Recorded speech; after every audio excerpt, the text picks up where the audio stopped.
Hello everybody, I'm Grace Chatting and welcome to the next video in our 12-step series. This video we're looking at step 2, came to believe that only a power greater than us could restore us to sanity. So following on from step one was admitted I was powerless. So having taken that step, we realized that all our best efforts was not dealing with our situation, and that we needed something more than that. So step 2 is came to believe that only a power greater than ourselves could restore us to Sunday.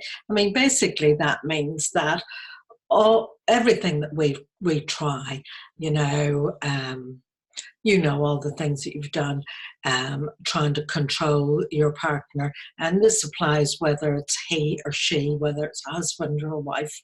Mostly I'll talk about he, but for those of you who have a wife with an alcohol issue, I mean for you, this is only for ease of language. Some people get really annoyed because I'm talking about he. It's just that it's easier to talk about because the majority are he. But I appreciate that there are a lot of wives who have alcohol issues. So this does apply to the men as well.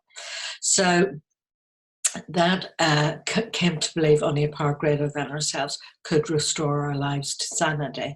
So what does that mean? Well, when we think about a power greater than ourselves, we can tend to think, well, I don't believe in a higher power, or if we did believe in a higher power, well, it's not something that we can connect with. We feel like there may be a higher power, but it's ignoring me. It's not helping me. We've got some kind of blocks about it and around it. Now, the thing is, from our very early years, our higher power would have been our parents, and in particular, our associations with a higher power in terms of maybe something that may be spiritual is often it's our mother or our father. And depending on how we were treated by them, it might be that they abandoned us, left us, or they ignored us. And this applies to children who maybe had a parent who literally went away and left them. Or sometimes it applies to children who are now adults, who were sent off to boarding school. They have this sense of being abandoned or ignored. So they're the kind of associations that can often come up for people. But the point is, the step is not saying I believe, it's saying I came to believe, and it doesn't require you to believe straight away. Belief is it's a choice. But it's also, for some people, something that grows in.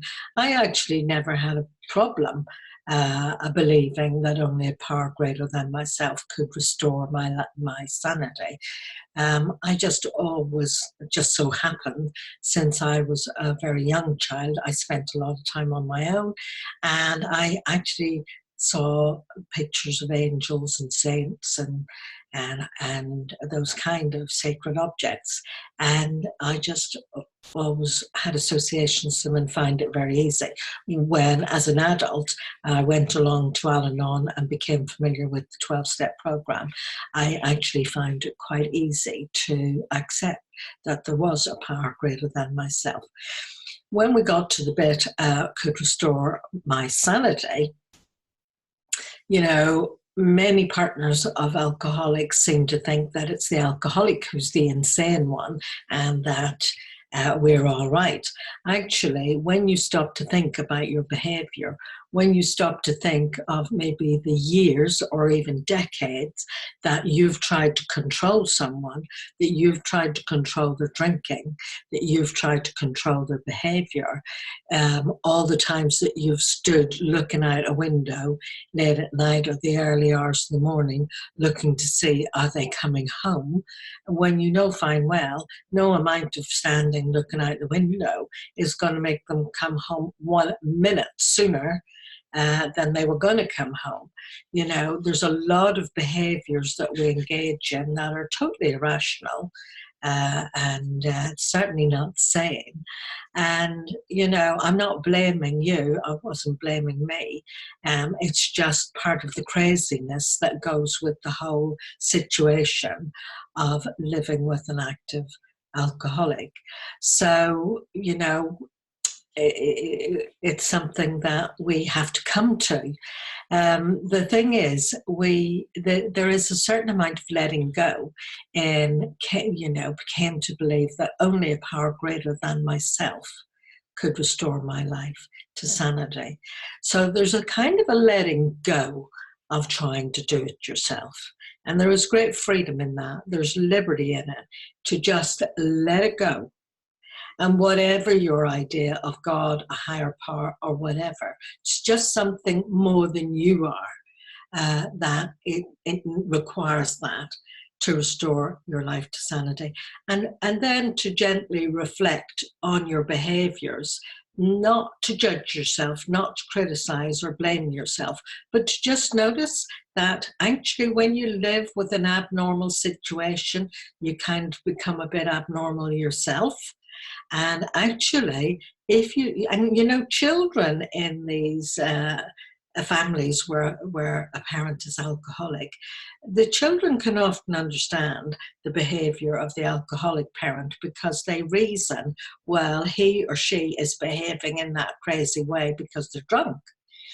But the parent who is not the alcoholic, who is the sober one, the children get puzzled by their strange behavior because they're not drunk.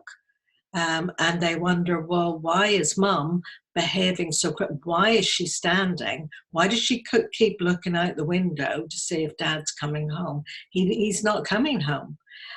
So, you know, you do have to stop and start to reflect on how you've adapted to the situation and look to something beyond yourself that you take hold of, and you know, you internalize it. It becomes part of who you are, your higher power, your higher wisdom, if you like.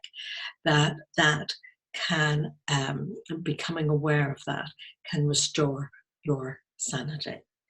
And we'll leave that there, and next video we'll look at step 3. So I hope that helps. Bye for now.